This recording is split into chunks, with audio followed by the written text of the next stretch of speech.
A blessed, blessed Tuesday morning po sa bawat isa. Good morning, good morning, good morning. Tayo ay nasa March 31. No? Ito ang Holy Tuesday. Ayan, tayo ay nandito na sa ating Holy Week. Teka nga, i-adjust ko lang yung camera. Ayan. Okay. Okay, so tayo ay nasa Holy Week and paano ba natin, nakalimutan ko sabihin kay Tin, i-share yung ating live. Okay.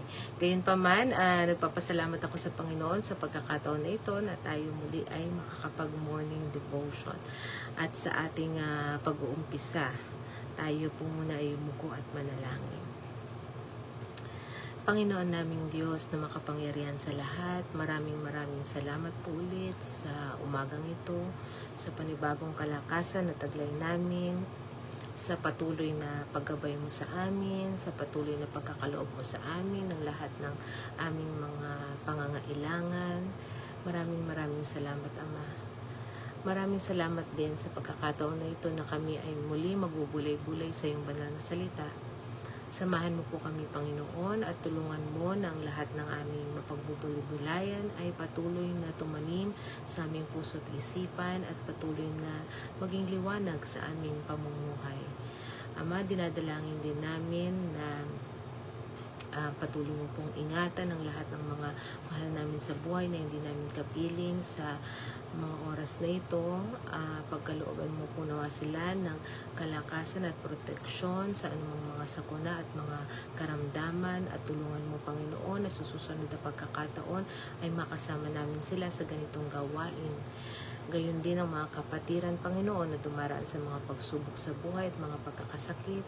Patuloy namin hinihiling ang iyong haplos at paggamot sa kanilang mga karamdaman at katagumpayan din sa kanilang mga mga suliranin na pinagdaraanan, Panginoon. Patuloy din namin hinihiling ang iyong pagbasbas, paggabay sa bawat isa sa amin. Bigyan mo rin kami ng kalakasan at patuloy na katagampayan, Panginoon, sa lahat ng aming mga ginagawa sa aming buhay. At patuloy mong pagpalain ang gawain ito, Panginoon. Paunlarin mo po ito hindi lamang sa bilang, lalo't higit sa aming pananampalataya. Muli ang lahat ng ito'y dalangin namin sa matamis na pangalan ni Jesus. Amen. A blessed Tuesday, morning po sa bawat isa. Ito ay Holy Tuesday. Tayo ay nasa Holy Week na. At dito sa ating pag-uumpisa, kahapon, nagkaroon tayo ng introduction sa ating bagong topic na Faith in Action. So, tamang-tama ito, no? Nung mga nakaraan, natapos natin yung Daniel fast, and today is the 40th, no? Kung kayo ay nagpatuloy, no, doon sa inyong fasting, ngayon ang ika 40 days, kaya it's praise God, no, na nagawa natin, no, before itong pagpasok ng Holy Week.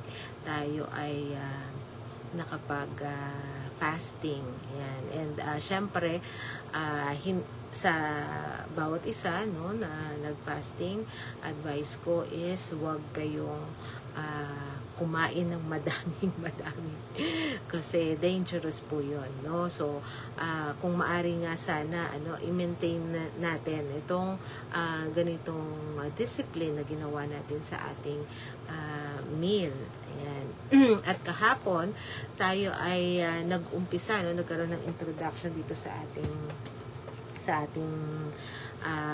topic na faith in action.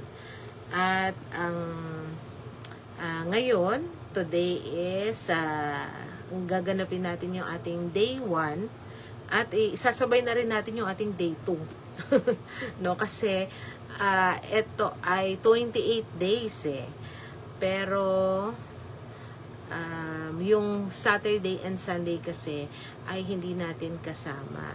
Ayan, lalo na itong starting sa Friday meron pa tayo morning devotion, pero maaga siguro.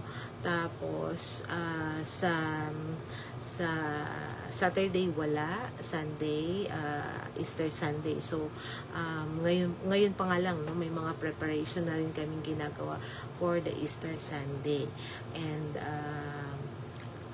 we are happy, no, na every year ito ay pinag-uukulan natin ng panahon para magnilay sa ating Panginoong Jesus na siyang nagkaloob ng kaligtasan sa bawat isa sa atin. Yan, napakahalaga na kumbaga ay mas mahalaga pa ito sa Christmas. Siyempre ang Christmas ay inaalala natin, no, bilang magandang regalo ng Panginoong Diyos sa atin, no. Yan yung kapanganakan ng ating Panginoong Jesus. Pero ito yung pinaka-sacrifice na ito yung reason kung bakit siya ipinanganak, no? Dahil sa tinake niyang sacrifice para sa bawat isa sa atin. Ayan. So ngayon sa ating pagpapatuloy, no, nitong ating faith in action. So itong unang-unang araw natin dito sa ating day 1, no, dito sa ating faith in action, ang title nito ay The Whisper in the Valley. Itong week na to, The Whisper in the, week 1 pala, The Calling. Yan, faith in action. So week 1, The Calling, and day 1 is The Whisper in the Valley. Ayan. So kung meron po kayong mga notebook dyan, and ano bang tawag doon? Notebook at saka pen, isulat nyo na po para huwag ninyo makalimutan. Ayan. So, yung ating pagbabatayan o ating Bible verse dito sa ating Whisper in the Valley, no, ay matatagpuan natin sa Isaiah chapter 30 verse 21. At ito yung sinasabi niya, "And your ears shall hear a word behind you saying, this is the way, walk in it, when you turn to the right or when you turn to the left." Ayan. "And your ears shall hear a word behind you." Ayan. Ito yung whisper, no, ng Holy Spirit sa atin. Kumbaga nararamdaman natin. Maaring literally hindi natin naririnig, pero sa puso natin nangungusap ang banal na spirito, no? This is the way, no, walk in it. When you turn to the right, when you turn to the left. So napakahalaga, no, na ang banal na spirito ay kasama natin sa ating paglalakbay. Dahil meron tayong mahigit pa sa GPS. Ayan, no. Hindi lang yung direction, no, kundi yung safety natin ng ating paglakad. Ayan. So every great journey, starts with a whisper. Bakit? No? Kasi minsan, no, masarap manatili sa valley. Alam niyo yung lugar na familiar tayo, yun yung kinoconsider nating valley, yung comfort zone natin kung saan kampante at safe tayo, no? But have you felt that restlessness lately? Na naramdaman niyo ba yung parang sinasabi ng Lord sa puso mo, "Anak, there is something higher for you." Naramdaman nyo ba yon? Huwag kang manatili dyan. No? Yung ganong calling sa atin. Sa aking karanasan dito sa Gabaldon, no, yung meron kasi akong comfort zone, no, at yun yung vehicle na sinakyan. Kumbaga sa akin okay lang, no, na napupunta kami doon sa katulad ng kunento ko sa inyo kahapon, yung sa aming pagpunta dito sa Gabaldon, yung last trip namin na pupunta kami dun sa bundok na sinabing hindi naman daw ganun katarik at kaya naman ng sasakyan. So meron akong comfort zone doon. Yung comfort zone ko doon, yung sasakyan, no? Pero nung nandun na kami sa road, no, at yun na nga, napakatarik na at huminto na yung sasakyan, no? I heard that whisper, no? Arlene, it's time to walk. Ayan. Kasi, it's time to walk, it's time to climb. Kasi, hindi ko pwedeng iwanan, no, yung responsibilidad ko. Alam ko na kaya ako nandoon, para samahan ko yung mga kabataan, no, to be a strength, an example. Pero paano ko papakita yun? Nanghihina ako. Nanghihina ako, tinitingnan ko pa lang yung bundok. Kaya ko ba to? No? So, faith is the moment you decide to listen to the guide's whisper instead of the valley's noise. Ayan. So, yun yung pagkakataon para, yun yung moment, no, na i-focus ko yung sarili ko sa Panginoong Diyos, na para makayanan ko, ano, na iwanan ko yung comfort zone ko, wag kong pakinggan yung naiisip ko na baka mamaya tumaas ang BP ko, baka mamaya manghina ako rito, baka bigla akong mabuwal, no? Kundi yung ipagkatiwala ko kay Lord itong journey na to. So, today, no, sa oras na ito ng ating devotion, no, Jesus, our great guide, no, is inviting us, no. He is shouting. He is whispering, no. Sabi ni Lord, follow me. Let's go higher, no. Hindi mo kailangang makita yung buong tuktok ng bundok ngayon, no? Sa ngayon, hindi mo kailangang makita yung buong tuktok ng bundok. Ang kailangan mo lang ay ang sagot na, yes, Lord, I will walk with you. Ayan. Katulad dito sa ating journey ngayon, no? Nitong ating faith in action. No, hindi natin alam, no, kung kaya ba yung iba, no, it's another challenge, no, to finish this series. Pero I believe na pagka sinabi natin kay Lord na Lord, tulungan mo ko na magawa ko ito, I believe na ang tulong ni Lord ay andyan para sa atin, para i-guide tayo, para magawa natin, no? Hindi lamang ito, kundi yung iba pang mga goals natin sa buhay, no? Sa lakad Kristiyano, sa buhay natin bilang Kristiyano, sa ating paglakad. So, eto the easy, no, to understand na dito sa ating lesson, ano, yung invitation sa atin, no, God doesn't force us to climb. Yan yung tandaan natin, no. He invites us. Ayan. Hindi niya tayo pinipilit, pero iniimbitahan niya tayo na lumakad, no. Iwanan natin yung comfort zone natin, no. So the first action of faith is simply deciding to live valley of comfort zone. So yun yung decision making, no. From hearing the whisper of God, andoon yung decision making na kailangan natin. So tandaan natin, no, kung gaano kahalaga itong voice, no, yung the voice, no. Ito yung faith comes by hearing. Di ba may verse doon, no?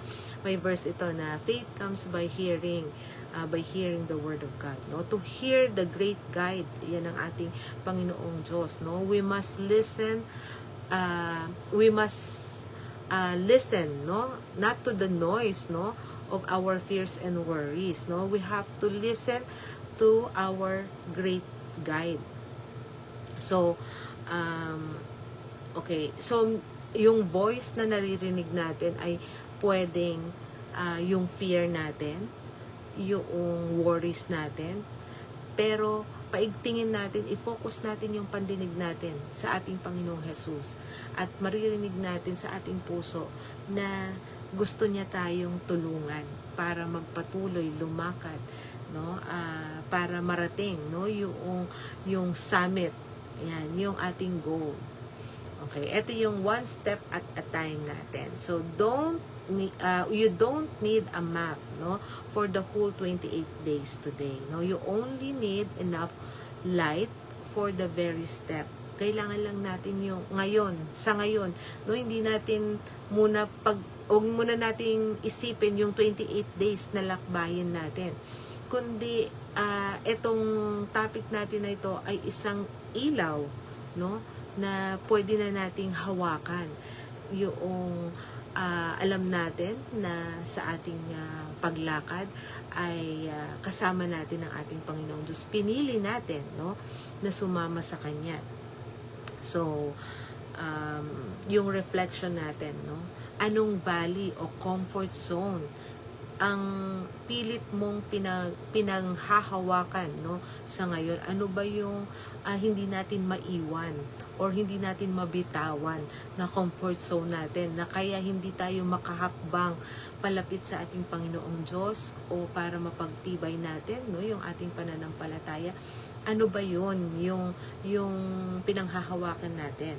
Ayan. Is there a specific area in your life, family, health, or career where you feel the Lord is whispering, "Trust me, let's go higher"? Ayan. So, ano ba yung naririnig nyo ba ang boses ng Panginoong Diyos sa puso nyo? Ayan. Siya ay nangungusap, no? Napagkatiwalaan natin siya to go higher. Ayan. Sa ating lakbayin. So, napakagandang paalala sa atin. Yun. Yun yung una, no? Itong isa naman, no, the hand of the great guide. Yan. So, katulad kanina, nag-decide tayo, no, to walk with God and to leave our comfort zone. Ayan. Batiin ko lang, no, a blessed morning kay Ading Shirley. Good morning sa iyo at sa lahat ng kasama mo sa iyong tahanan. Ayan. So, the hand of the great guide. Ang great guide natin ay ang ating Panginoong Diyos, no? So, ang ating verse na pagbabatayan ay matatagpuan naman natin sa Isaiah chapter 41 verse 13. At ang sabi rito, "For I, the Lord your God, hold your right hand. It is I who say to you, fear not, I am the one who helps you." Napakaganda, no? Sa aklat ng Isaiah. Ito ay ang ating Panginoong Diyos na nangusap, ano, kay Isaiah. At dito, bilang isang lingkod niya, no, hindi niya kinonfirm ng ating Panginoong Diyos na siya ang humahawak. Kaya para sa atin na nagtitiwala sa ating Panginoong Diyos, tayo rin ay kanyang hahawakan. Tayo rin ay kanyang aakayin at tutulungan. So, katulad nung ihinalimbawa ko kasi itong journey na ito, no, tungkol sa pag-akyat ko, no, sa bundok ng isa sa mga mountain sa Gabaldon. Alam niyo itong Gabaldon kasi mabundok na lugar to. Ayan, kaya yung pagpunta namin doon, hindi ko talaga ini-expect na ako ay aakyat ng bundok.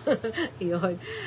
Although mabundok yung lugar, and ano pa, no, ito yung first time ko. Siguro bata pa kami, nakapunta na kami rito, pero hindi ko na maalala, no? Pero kasi ito yung first time na nagpunta ako dito sa lugar na to, and yun nga, no, nakita ko talaga ang gaganda ng mga bundok dyan sa Gabaldon. And yun nga, hindi ko ina-expect na kami ay aakyat. So, sa bundok ng Gabaldon, no, noong tumigil ang sasakyan at nakita ko gaano katarik, no, yung aakyatin, no, my heart, no, started to race, no. Kinabahan na ako, nagpanic na ako. I felt little panic, no. Gusto kong umatras. Yan yung talagang feeling ko nung time na yon. But then I realized, no, hindi ko kailangang umakyat mag-isa, no. Faith is not about having superpowers, no, to fly over the mountains.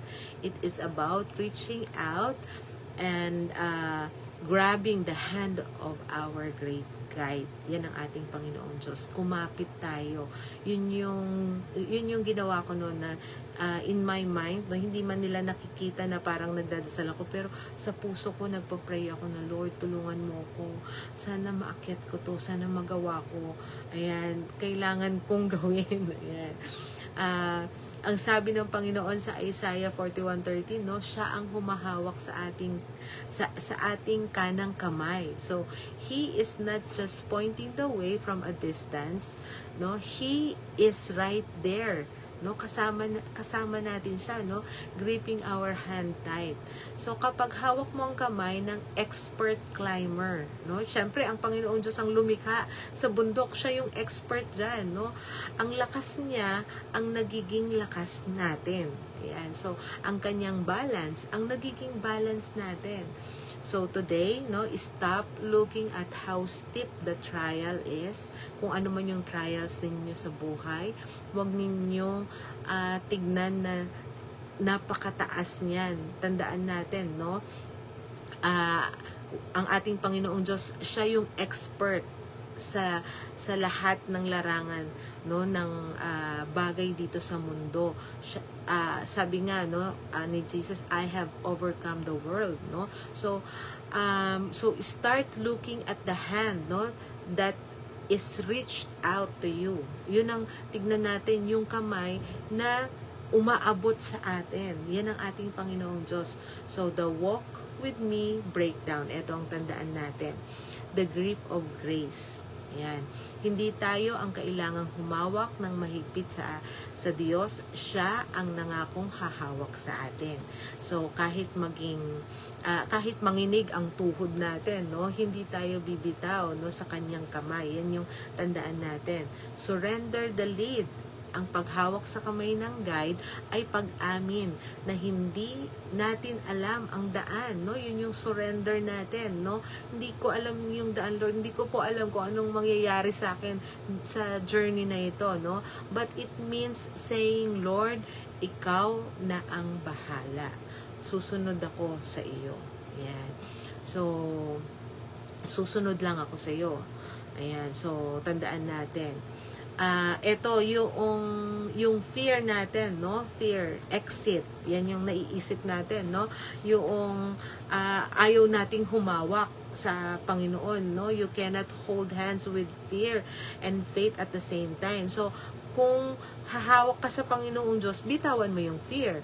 Kasi kung sa fear ka kumakapit, hindi ka nakakapit sa ating Panginoong Diyos. So, bitawan mo ang takot at abutin ang kamay ni Jesus. Ayan. Ito yung ating reflection dito sa part na ito. Saang parte ng climb mo, saang parte ng climb mo ngayon, no? O sa nakaraan, saang part ng climb mo yung nararamdaman mo yung panic, yung takot. Ayan. Can you take a moment today to visualize Jesus reaching out His hand to you? Na-visualize mo ba siya na gusto kanyang hawakan dahil gusto kang hawakan ng Panginoong Diyos. Gusto niya kumapit ka sa Kanya. Ayan, what He is saying to you, to your heart right now. Ano ba ang sinasabi? What is He saying to you or to your heart right now? No? Yun yung pakinggan mo sa puso mo. Ano ba yung sinasabi ng Panginoong Diyos sa iyo ngayon? So, napakagandang paalala po sa atin, no? Itong dinalawang topic ko kasi nga wala tayo ng Saturday and Sunday. So, muli, napakagandang paalala sa bawat isa sa atin. At kung sa ating journey nito, I advise, no, na magkaroon po kayo ng notebook para maisulat ninyo yung mga details. Although ito naman ay pwede niyo panoorin replay, no, para kung halimbawa meron kayong gustong balikan. Pero ako, suggestion ko talaga is meron din kayong notebook para dito. And kasi nung sinumulan ko to, sulat-sulat ako. And then hanggang sa susunod, inaano ko na siya, tinatype ko na, sinisend ko na. And then suddenly, we have a book, and I praise God, no, kung paano niya pinagpapala itong gawain na ito. Ayan. So muli, a blessed morning po sa ating lahat, at sa mga manunod ng replay ng live na ito. At bago tayo magtapos dito sa ating gawain sa araw na ito, tayo po ay umuko at manalangin. Ama naming Diyos na makapangyarihan sa lahat, maraming salamat po ulit sa iyong mga salita na aming narinig. Maraming salamat, Panginoon, sa pag-whisper mo sa aming puso, pag-whisper ng Banal na Espiritu sa aming puso, encouraging us to walk with you, O Lord, to take your hand, at magtiwala, Panginoon, sa journey na ito. Ikaw po nawa ang laging sumama sa amin, at tulungan mo kami, Panginoon, na patuloy namin mapag-igting ang aming pananampalataya sa iyo. Ano man yung bundok na kinahaharap namin sa aming buhay sa mga oras na ito, tulungan mo kami, Panginoon, na ito ay aming mapagwagian, na higit sa lahat, kasama ka. At muli, ang lahat ng ito ay dalangin namin sa matamis na pangalan ni Jesus. Amen. Yan. A blessed morning po ulit sa ating lahat. To God be all the glory, and take care. God bless.